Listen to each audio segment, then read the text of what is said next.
In this video, I want to talk about Esther Shea. Um, I knew of her when I moved to Ketchikan. I moved over there in 1981, and just seen her around town at different doings, and she'd get up and talk about the history, the family history, and the culture. And excuse me, she was just a powerhouse of information and a joy to visit. I went to an ANS meeting and in Ketchikan. I went a couple times, and they were having elections, and by golly, they got me in there as president. I kind of went along with it because I could tell nobody else really wanted it, and so I did it, and I did it with joy. I got to know a lot of beautiful ladies. Dolly Jensen, the Udensos, Eva Kita, Mary Jones, of course Cece, the Lanoses. It was fun being a president because there was so much history that was still alive right there at the tables, and to go and visit them in their homes and to get to know them was cool. We had our good times and we had our bad times. One of the bad times was sitting with Dolly Jensen at her house, and she got a phone call from the doctor, and you could just tell it wasn't good. You could, my heart just broke for her, and I knew. I got up and gave her a hug, and told her I was sorry about what was going on, and I excused myself because I knew she had a lot of phone calls to make. But it was still a joy to know her. So I also would stop in and see the others. With Esther, there was a bond immediately, just immediately, and I seemed to be drawn up to her house all the time, and it was moments to be treasured forever. Every time I went up there, she was such a character. They took her license away. She didn't like that at all. And I was heading up to her house one day, and just as I was going up, she was coming down, and I waited, and she came back. It didn't take her too long. And she got up there and she was giggling. She goes, "You caught me." I said, "Yeah, you're not supposed to be driving." And she goes, I know. I just had to run to the school." And so there were those times. It was that New Year's. I was up at her house, and I said, "What do you want to do?" And she said, "I want to go to church." And I said, "Okay, we'll go to church." And so we loaded up and we went out to Saxman. That's when they still had their Salvation Army. And so we sat out there and visited everybody and had a really good service. And I wasn't a Christian back then, but I went with her because she wanted to go. And so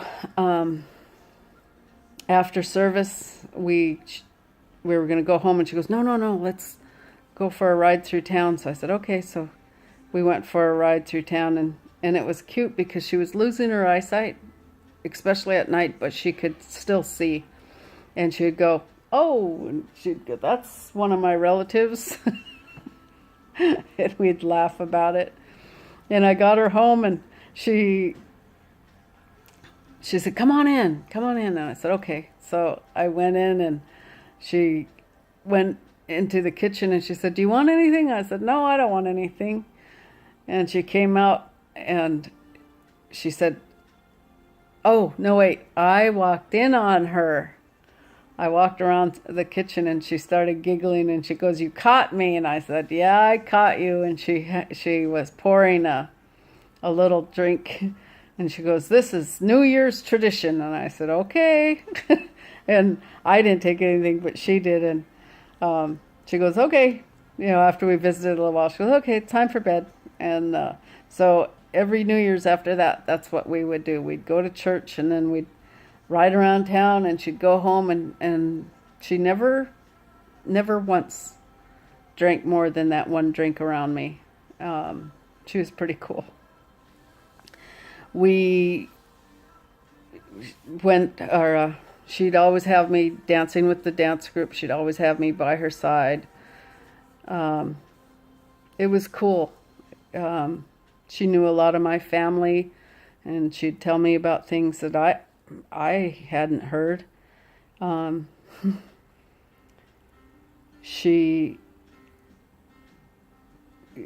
going to tell different stories about her, but some of the stories, like the ones to Japan and stuff like that, are real long stories, and some of the lessons that she taught me are really long. But I want to tell you this one. She called me one day. She said, "Nina, what are you doing?" I said, "Nothing." She goes, "What are you doing on Thursday?" And this was a Monday. And I said, "Nothing. Not that I know of. Why, do you have something planned?" And she laughed. She said, "Yeah, we're going to Sacramento." And I go, "What?" She goes, "Come up here." So I said, "Okay, I'll be right up." So I get up to her house, and she says, you know how I feel about you." And I said, "Yeah, I got the idea." And she goes, "Well, I'm not the oldest in my family, and to do this correct, I need to bring you to my sister, and I want to adopt you." I was like, "Okay." And I felt the same way about her. So I jump in the car, and I don't remember where or what, but I ended up at the ticket agent's down there at the mall, and Charlene was with me, and she had said her auntie was paying her way too. So I said, "Okay," and I bought 3 tickets and took off and went and got Esther and gave her the stuff, and here we are, Thursday, on our way down to Sacramento. She was fun. Little did Esther know I had it set up for her to go see a hearing doctor, because I was always yelling at her. She didn't know it, but so anyway, we get down to Sacramento, and I get to meet the family down there, Martha and Leilani, and those were the first 2 we met. And that Martha is just as adorable as Esther, and she, we all sit there and visit for a minute, and then pretty soon it's juk. It's like, uh-oh. So me and Charlene and Leilani leave, and we go in the kitchen for quite a while, and we could hear them talking in there, talking in Tlingit and laughing really hard. And I don't know how long it was that we waited around, and finally we heard Hagu. And so I went in there, and I always like to sit right below Esther on the floor. Excuse me, but this time I sat by in between Esther and Martha. And Martha turns around, and she's talking to me, and she says, "My sister has told me how she feels about you and what you mean to her, and she would like to adopt you. So for me to do that, I need to give you a Tlingit name." And I was like, "Okay." And I kind of knew what to expect, and she tells me some more about what Esther shared with her, and she said, "This name I'm gonna give you is a name, over on the other side, in our Tlingit language, there's no word for great. So I'm gonna give you the name Shawaklin." And I said, "Thank you." And so we finished up visiting right there, and it was on the, let me tell you about the ear test first. Nah, I better go back to the name. So anyway, we're on the jet and we're going home, and I'm sitting by Esther, and she said, "What do you think of your name?" And I said, "It's all right." She said, "I think your nose is a little out of place." I said, "No, I'm fine." You know, Shawa Klin means big woman. And at the time I was big. And she grabs my hand, or she grabs my hand and she pinches my arm, and she said, "Nina, this is only gonna last a short time," meaning my body. "Your name is gonna last forever." She said, "People on the other side are going to know who you are by your name." And she smiled real big. She goes, "Because I'm going to tell them." I said, "Okay, Esther." It's so funny. So my Tlingit name is Shawa Klin. Thank you, Esther. I wear it proudly. Back to the ear test. While we were there, I took her, Charlene and I took her to get her ears tested. She had no clue how deaf she was. In Japan, it was funny because she would whisper to me and everybody in the room could hear her. She was so funny. So anyway, we get to the hearing place, and she's, the guy talks to her and she can't really hear, and I'm telling her what he said. And they put these headphones on her, and she can hear him. And she said, "I could hear you." And he said, "This is the way it's going to sound when you get your hearing aids." And she goes, "Like this, I'm going to be able to hear you?" She said, "Yeah." And so he keeps talking to her and testing her on where the sound levels are, and how it would be in a room full of people, or the TV, or he does all these tests. He said, "I'm not going to change anything. All the volumes are where they're supposed to be. I'm just going to take your headphones off." He reaches over and he takes the headphones off of her, and he starts talking to her, and she's really looking at him.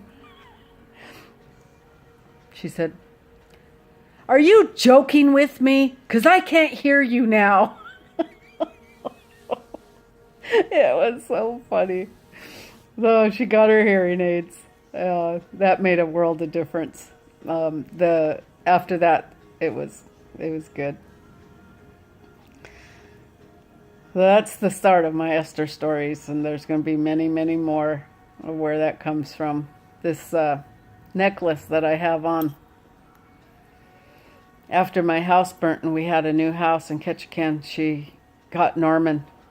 And we had a big dinner there, and her and Norman came down, and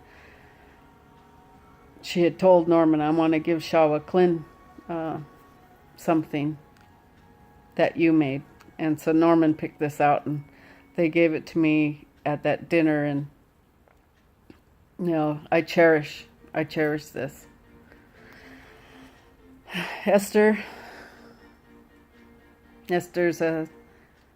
a huge part of my life. Many, many, many lessons. When I adopted my daughter, Ivy, I thought, I'm going to name her Shea, because I didn't want to use her first name, and I didn't have the right to give her Esther's Tlingit name, and so I named Ivy Shea after Esther. And it's really cute because Willard calls her Mom. And after her and Nicholas, met Willard and visited him and stuff, whenever he'd come to town, she'd say, "My son is coming to town." So, she takes it to heart too, the stories I tell her of Esther. So Esther will live on. Even after I'm gone through my daughter, my little Ivy Shea. Thank you for your time and listening to this. Bye-bye.